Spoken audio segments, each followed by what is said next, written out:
aprovechando que nuestro compañero Jorge Correcher es el trabajo de investigación que con mucha más profundidad y extensión le ha llevado a obtener el título de doctor.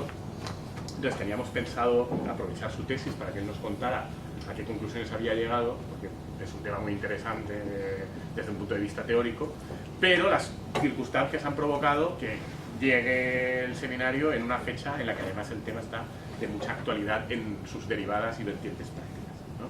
Básicamente él de lo que nos va a hablar es de la significación del principio de legalidad penal y de cómo desde su formulación originaria a la actualidad hay una serie de elementos que se mantienen y otros que han ido transformándose, comparando también la experiencia anglosajona y europea, bueno, anglosajona, inglesa, sí, más que anglosajona, y europea.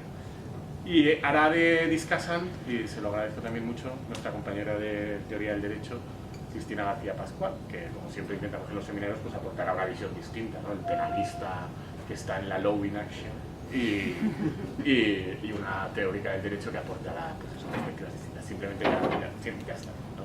Vale. Ya sabéis que un poco las reglas es que primero nos cuentas tú, luego Cristina nos da su primera impresión y sirve para iniciar el debate y luego ya lo comentamos entre todos. Vale, genial, muchas gracias. ¿Pose micro? O... Sí. Está siempre aquí. Vale, espera, yo soy millennial, pero no, ya está. tanto. Vale, pues bueno, buenos días a todas y a todos. Gracias por venir en este día así tan tramposo, ¿no? De antes de vacaciones. En todo caso, muchas gracias y seremos pocos, pero seguro que eso hace que el debate sea más cercano, más informal y saquemos igual más cosas en claro, ¿o no? Agradecer también a Andrés, a Gabriel y a Jesús que me invitaron a participar en el seminario y también a Cristina, claro, por el participar como hacer la discusión vaya del tema. A mí me hace muchas ganas porque mientras hacía la tesis, su libro, que además era su tesis, me sacó de más de un aprieto, así que me hace mucha ilusión que esté hoy aquí. Bueno, el título es Principio de legalidad penal, ley formal versus law in action. Esto es un poco una versión revisada de mi tesis doctoral que se acaba de publicar ahora en Tirán. Y bueno, básicamente el trabajo es un estudio comparado del principio de legalidad penal entre las culturas legales continental y anglosajona. Cuando hablo de... igual suena un poco pretencioso, realmente cuando digo continental tomo como referencia doctrina y jurisprudencia española, aporto también notas alemanas e italianas, pero sobre todo es el ámbito español. Y anglosajona sí que es puramente el derecho penal inglés y de Gales también, inglés y galés, sobre todo el inglés, vaya. Y luego, como punto de aproximación más bien normativo entre las dos tradiciones jurídicas, he incorporado el estudio de la doctrina del Tribunal Europeo de Derechos Humanos. Así un poco más a modo de punto de aproximación normativo, porque como sabréis en el Convenio Europeo de Derechos Humanos, en el artículo 7 se reconoce el principio de legalidad penal. Y luego los términos de desarrollo del principio por el Tribunal han buscado una suerte de flexibilización o de modelo transversal entre las dos culturas legales.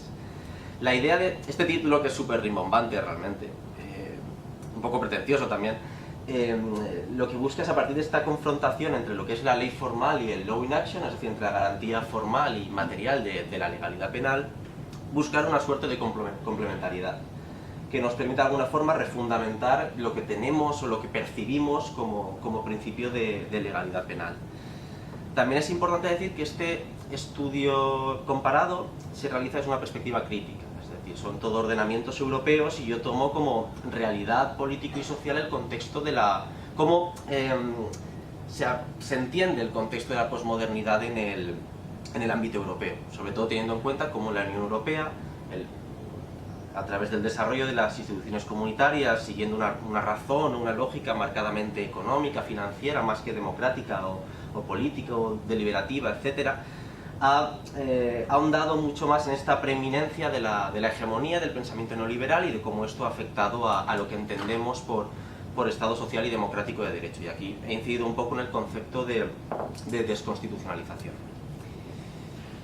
Vale, bueno, pues el planteamiento del trabajo, yo básicamente parto de dos riesgos que corre el principio de legalidad penal. En primer lugar, el que ya he mencionado, ¿no? Esta desnaturalización del Estado social y democrático de derecho que se produce en el ámbito europeo, fruto de la llamada desconstitucionalización que sufren los Estados a partir de esta preeminencia o esta hegemonía del pensamiento neoliberal en la Unión Europea. de cómo de alguna forma, a partir del Tratado de Maastricht, de la firma del Tratado de Maastricht de 1992, la Unión Europea comienza a perder este contenido democrático, político, deliberativo, y se centra más únicamente en esta hegemonía de la lógica financiera, la razón economicista, etc. Esto no es... O sea, puede quedar un poco euroescéptico o antieuropeo. Mi idea no es esa. Es decir, yo sí que creo que el proceso de integración comunitaria debería ser un camino sin retorno. El problema es que la deriva que se puede ver en las políticas sociales, humanitarias, etcétera, de la Unión Europea, creo que... Es decir, no ha habido mayor creador de euroescépticos o antieuropeos que la propia Unión Europea. Esto se ve en el caso de Grecia, se ve en cómo se ha sucedido el caso del Brexit, o se ve ahora mismo con el silencio o la omisión de la Unión Europea ante el caso de los presos políticos catalanes. Por otra parte, el segundo riesgo que yo entiendo que corre el principio de legalidad es, aquí ya entrando mucho más en temas político-criminales, a partir del ejemplo del Estado español, en perder esa dimensión democrática, la dimensión democrática del principio, por una política criminal autoritaria, retrógrada, que limita los derechos y libertades fundamentales de los ciudadanos, siendo ese contenido el que convierte en democrático el principio de legalidad. Es decir, la aprobación formal de una ley cumple unos requisitos técnicos, etcétera, pero eso no es lo que confiere al principio de legalidad su contenido democrático, sino que es su respeto en última instancia, vaya, a lo que es el principio general de libertad y al respeto de un modelo de garantismo penal, al menos como yo lo entiendo de acuerdo con otros autores. Aquí más o menos ya conocemos el derecho penal del enemigo, el populismo punitivo, el derecho penal simbólico. Hay muchas tendencias que son ahora mismo las imperantes en los cambios legislativos, en las reformas penales que se han dado en España. Por tanto, estos serían los dos riesgos que yo creo corre el principio del... Bueno, a mi ver, y hay más, ¿no? Pero los que más me llaman la atención. Yo, a partir de estos dos riesgos, es donde veo o desarrollo unos fundamentos políticos y metodológicos de este estudio. Y realmente es en lo que más voy a incidir en la ponencia, porque creo que al ser cuestiones más bien de teoría general del derecho, de política criminal, de constitucional también, son más interesantes para este tipo de seminario, pues interdepartamental, transversal y todo eso. Entonces, el primer riesgo es del que he hablado antes, de cómo esta preeminencia del pensamiento neoliberal ha afectado a las instituciones comunitarias. Cómo de alguna forma la soberanía popular, que es básicamente es un concepto muy próximo al principio de legalidad, en tanto que el jus puniendi se limita al ámbito estatal, se ha visto un tanto amenazado porque esta hegemonía del pensamiento neoliberal en los estados que forman parte de la Unión Europea ha sustraído parte de esta razón democrática a los parlamentos, imponiendo esta razón económica que se impone, como digo, de instancias supranacionales, como las instituciones comunitarias, también el FMI, etcétera, que tienen un carácter técnico, y pese a que ese carácter técnico les ofrece una posición de neutralidad, creo que esto no es un posicionamiento ideológico, no es más, que un posicionamiento ideológico en su más pura extensión. Es decir, justificar recortes en derechos de los trabajadores, en derechos sociales, etcétera, aduciendo criterios técnicos, lógicas económicas, no es más que un posicionamiento ideológico, como digo, en su más pura extensión, siguiendo aquí los artículos o los libros, vaya, sobre todo de varios teóricos sociales, pero sobre todo de Slavoj Žižek. Bueno, este escenario, a un nivel más constitucional, ha sido descrito por la doctrina constitucionalista, por autores como Carlos de Cabo, también por Albert Noguera de esta casa, como un proceso de desconstitucionalización, en tanto que este concepto representa esta crisis del constitucionalismo democrático como consecuencia de esta primacía de la razón económica, que parece anteponer los intereses de los mercados, de agentes económicos, etcétera, a la salvaguarda de los principios constitucionales. Esto no se ha dado en el ámbito penal, pero lo que yo me pregunto es qué podría ocurrir si este proceso, que es pretendidamente legitimado por su validez científica, pudiera afectar al derecho penal, con lo que supondría para un principio constitucional tan arraigado al concepto de soberanía popular como lo es el principio de legalidad penal. Para responder a este interrogante, lo que creo es que es necesario defender la vocación crítica en el estudio del derecho penal, también del derecho en un ámbito más amplio, ¿no? Considerando inconcebibles aquellas propuestas dogmáticas, doctrinales, que parecen más bien fundamentar su validez en criterios científicos o técnicos que en la posibilidad de garantizar derechos de participación política, libertades públicas, etcétera, de los ciudadanos. Eso no nos llevaría, si eso fuera así, únicamente nos llevaría a considerar la dogmática penal como algo ontológico, a priorístico, pero que no daría realmente respuesta a las necesidades de garantismo que vienen siempre, que son inherentes, vaya, al derecho penal.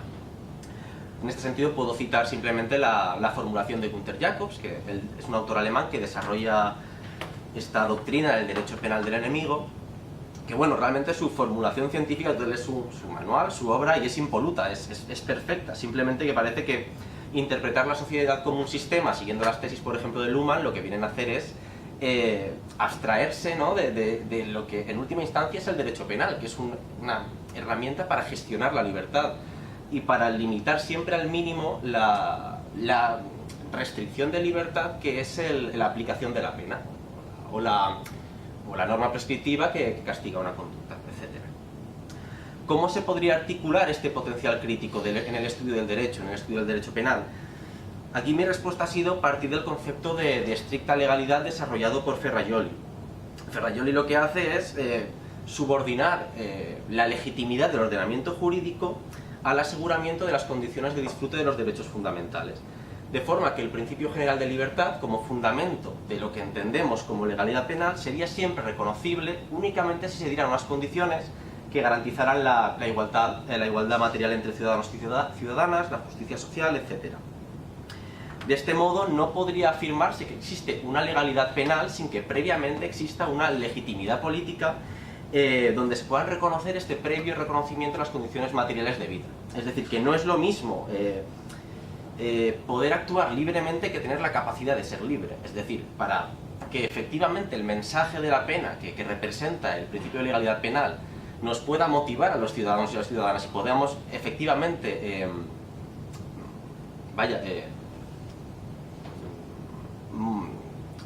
modular nuestro comportamiento en base a la amenaza que supone la pena, debemos tener la capacidad de ser libres. Y no es lo mismo ser libre que tener la capacidad de ser libre.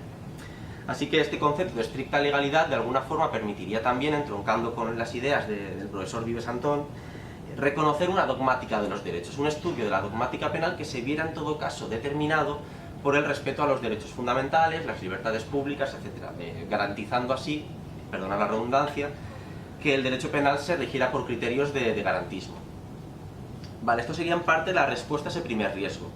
Por lo que respecta al segundo riesgo, la existencia de una legislación penal que sigue una política criminal autoritaria, retrógrada, lo que veo necesario, y aquí es donde entraríamos en esta confrontación entre ley formal y law in action, sería, partiendo en todo caso de la garantía formal del principio de legalidad penal, que viene representada por el principio general de libertad, un entendimiento en términos objetivos de la seguridad jurídica. Con esto quiero decir que no se limita la seguridad jurídica desde un punto de vista subjetivo, en tanto que parece delegar en el ciudadano la adhesión o el conocimiento de la norma, sino que debe ser el Estado, entendiéndolo desde un punto de vista estructural, funcional, siguiendo a Pérez Luño, quien garantice una neutralidad en su desarrollo, en el desarrollo del ius puniendi, de acuerdo con esta concepción objetiva de la seguridad jurídica. Digo, por tanto, que partiríamos de esta garantía formal, de principio general de libertad, seguridad jurídica en sentido objetivo, pero además deberíamos buscar una suerte de correlación o coherencia con lo que sería la garantía material del principio de legalidad, es decir, el control jurisdiccional que llevan a cabo los jueces y magistrados, los tribunales, del respeto en la aplicación de las normas penales a los derechos y libertades de los ciudadanos. Es decir, buscar en todo caso una interpretación restrictiva en aquellos tipos penales que, pese a garantizar o respetar esta garantía formal del principio de legalidad, en su aplicación estricta vendrían a limitar derechos y libertades. Tenemos los tipos de todos los delitos contra la Constitución, los delitos contra los sentimientos religiosos, etc. Son tipos penales que están ahí y, por tanto, en principio, la legalidad penal prescribe a los jueces aplicarlos, pero al menos en esa aplicación tienen que buscar el criterio más garantista posible. La interpretación que venga a proteger los derechos y libertades de los ciudadanos ante tipos penales que per se son restrictivos con estos derechos y libertades. Por tanto, a partir de esta garantía material del principio de legalidad es donde se desarrolla el concepto de law in action, que es un concepto más conocido en la doctrina anglosajona, también sale ya un poquito en la doctrina italiana, alemana, etcétera, pero no es muy mencionado cuando se estudia el principio de legalidad penal por la doctrina española. El concepto de law in action supondría asumir una perspectiva, digamos, una dimensión problemática del principio de legalidad penal, considerando aquí la importancia en la interpretación y aplicación de las normas penales por los tribunales como parte integrante de este juicio de legalidad penal, siguiendo aquí la diferencia entre los conceptos de vigencia y validez de las normas penales. Es decir, si bien la norma será vigente por su aprobación siguiendo el trámite parlamentario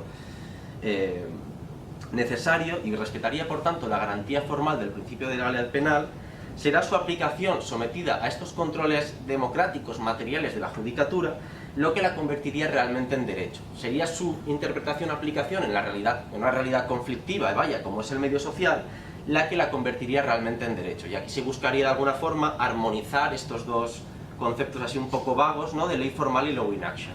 El buscar una correlación, una coherencia entre la garantía formal y material del principio de legalidad penal. Bueno, pues esto sería un poco... Estoy mirando un poco la defensa de la tesis y estoy un poco intenso en el lenguaje, ¿no? Lo siento, es que son como... el texto me queda ahí muy clavado para un día solemne, pero aquí el día antes de Semana Santa me parece un poco que estoy aquí muy a tope, no sé si... Pero bueno, sigo, ¿vale? Estos serían los fundamentos políticos y metodológicos del trabajo, que era lo que más me interesaba, como os digo, discutir. Creo que cojea por bastantes partes, ¿no? Así que me apetece bastante discutirlo con vosotros y con vosotras. Entonces, únicamente, yo luego, a partir de estos fundamentos, lo que he hecho ha sido aplicarlos sobre nuestro entendimiento del principio de legalidad penal, es decir, sobre los elementos esenciales del principio de legalidad penal, sobre la prohibición de retroactividad, la taxatividad, prohibición de analogía, etcétera, vaya. He aplicado estos conceptos de estricta legalidad y law in action. Básicamente lo que me ha llevado es a estudiar con detenimiento todos estos elementos, tanto desde el punto de vista de la garantía formal como material del principio de legalidad penal. Pero bueno, no me querría detener ahora mucho porque es una cuestión más, creo que demasiado técnica, ¿no? Y prefiero pasar a hablar de otras cosas que creo que pueden ser más interesantes para el debate. Me parece más interesante, por ejemplo, hablar del principio de legalidad en el derecho penal inglés, porque para mí ha sido una realidad jurídica a la que no tenemos acceso normalmente, ¿no?, en los estudios de derecho, y me pareció muy chulo, la verdad, estudiar todo lo que es el derecho penal en el ámbito del common law y específicamente el principio de legalidad penal. Para entender un poco, creo, el principio de legalidad penal en el derecho penal inglés, además de no buscar nuestro principio de legalidad, porque ahí ya partiríamos de un sesgo importante, ¿no? No es que no exista principio de legalidad penal en Inglaterra, sino que tienen su propio principio de legalidad, siguiendo además su desarrollo histórico distinto. Ellos no tuvieron revolución, o sea, no se vieron afectados por la Revolución Francesa, siguieron otros cauces históricos, políticos, etc. Entonces yo creo que hay que tener en cuenta un poco esos condicionantes. Pero bueno, para estudiar lo que es el principio de legalidad en Inglaterra, creo que es importante presentarlo desde una visión más bien integral. En primer lugar, considerando la importancia de la Human Rights Act, que se aprobó en 1998. La Human Rights Act básicamente es la transposición directa al ordenamiento jurídico británico del Convenio Europeo de Derechos Humanos. Eso lo que hace, que a mí me parece muy interesante, es que los artículos del convenio, entre ellos el principio de legalidad, que está en el artículo 7, tanto los artículos del convenio como la interpretación que hace el tribunal de estos artículos tenga una eficacia vinculante directa en el ordenamiento jurídico británico, ¿no? Todo el case law y toda la normativa penal interna británica debe ser interpretada tanto en relación con los artículos del convenio como en relación con el case law que desarrolla a su vez el convenio.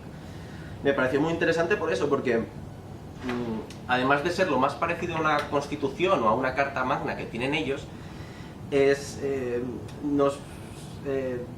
digamos, el tópico de que los ingleses los anglosajones no tienen un derecho ordenado lo desmiente en cierta manera también, con todos los problemas que ello supone, ¿no? Pero me pareció muy interesante por eso, y sobre todo porque este instrumento vinculante al fin y al cabo no deja de ser un texto de protección, un texto normativo que busca la protección de los derechos humanos y que de alguna forma busca adoptar un carácter más garantista en una legislación que hasta ese momento había sido bastante dispersa. Había sido dispersa porque al menos en el ámbito penal la legislación, digamos que tiene distintas fuentes, tanto lo que llaman common law offenses, que son básicamente delitos creados por los tribunales mediante el case law, que sí que es verdad que va en receso, que hay muchos menos delitos de esta naturaleza. Y luego hay también statutory offenses, que son básicamente leyes penales especiales. Ellos tienen un montón de leyes penales especiales, que es bastante complicado de entender. Además tienen leyes penales especiales del siglo XIX, tienen leyes contra la piratería, cosas así un poco bizarras, ¿no? Que si te pones a leer, yo me puse bastante a leer artículos y hostia, tenían cosas bastante raras, la verdad. Y eso sigue ahí, ¿no? Entonces, claro, gracias a esa influencia de la Human Rights Act se busca modular esas normas un poco bizarras, un poco anacrónicas, etc.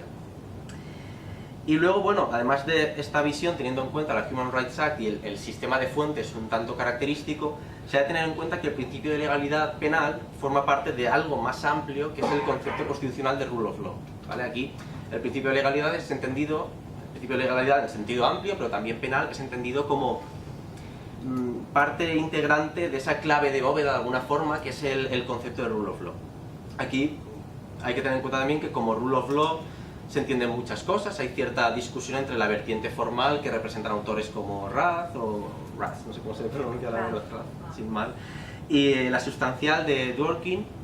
Y bueno, creo que es también interesante cómo Rath lo considera como considera el concepto como una ideología en sí misma, de alguna forma le da más importancia a la vertiente formal del concepto, y Dworkin busca más el considerar la rule of law como un ideal democrático en sí, integrando, creo, ¿no? Luego me corrige si no, Cristina, lo que sería a través de la interpretación jurisprudencial los derechos y libertades de los ciudadanos.